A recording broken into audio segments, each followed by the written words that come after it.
নতুন গভর্নরকে নিয়ে আমরা দেখতে পাচ্ছি যে অনেক ধরনের বক্তব্য আমরা শুনতে পাচ্ছি। তার বিরুদ্ধে একটা অপপ্রচারের কথা আমার কাছে মনে শুনতে পাচ্ছি। বলা হচ্ছে যে নতুন গভর্নর অপব্যাখ্যা দেওয়া হচ্ছে, নতুন গভর্নর ন্যাশনাল ব্যাংকে ১,০০০ কোটি টাকা তিনি আসার পরপর তিনি সেখানে তাদেরকে তারল্য সুবিধা দিয়েছেন।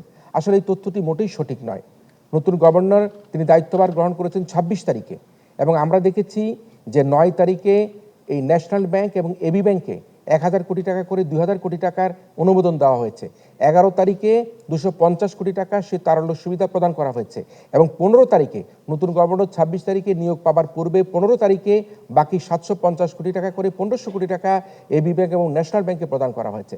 সুতরাং এখানে আমার কাছে মনে হচ্ছে যে নতুন গভর্নরকে এক ধরনের অপপ্রচারের মুখোমুখি হতে হচ্ছে। অন্যদিকে এই যে তারল্য সুবিধাটা দেওয়া, এটি কিন্তু বাংলাদেশ ব্যাংকের একটা সবসময়কার একটা ধারাবাহিক প্রক্রিয়া।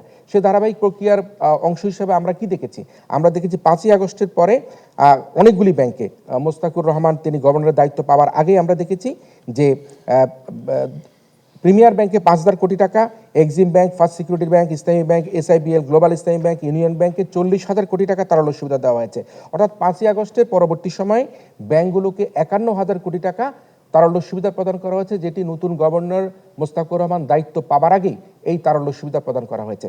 সো সেই কারণের জন্য ন্যাশনাল ব্যাংকে ১,০০০ কোটি টাকা যে তারল্য সুবিধা প্রদান করা হয়েছে, যেটি পত্রপত্রিকা বা গণমাধ্যমে বা সোশ্যাল মিডিয়া প্রচার করা হচ্ছে, সেটি কিন্তু সঠিক নয়। সে কারণে আমি মনে করি যে নতুন গভর্নরকে যে অপপ্রচার অপব্যাখ্যা দিয়ে তার কাজকে একটু স্থির করবার জন্য, গতিশীলকে একটু স্তিমিত করবার জন্য চেষ্টা করা হচ্ছে, সেটি থেকে বিরত থেকে তাকে একটু সময় দেওয়া দরকার।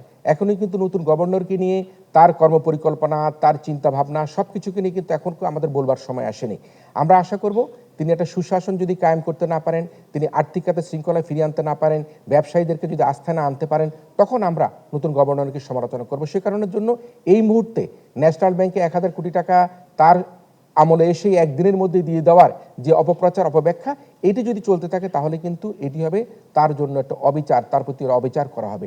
অথচ এই অর্থটি প্রায় ৫১,০০০ কোটি টাকা ৫ই আগস্টের পরবর্তী সময়ে পূর্ববর্তী গভর্নর ডক্টর আহসান মনসুর যখন দায়িত্বে ছিলেন, সেই সময় কিন্তু national bank, A B bank, first security bank সহ অনেকগুলি ব্যাংকেই ৫১,০০০ কোটি টাকা দেওয়া হয়েছে। সুতরাং এই জায়গার মধ্যে আমি মনে করি আমাদের সকলকে এই তথ্য বিভ্রাট যাতে না ঘটে, সে জায়গায় আমাদেরকে খেয়াল রাখতে হবে।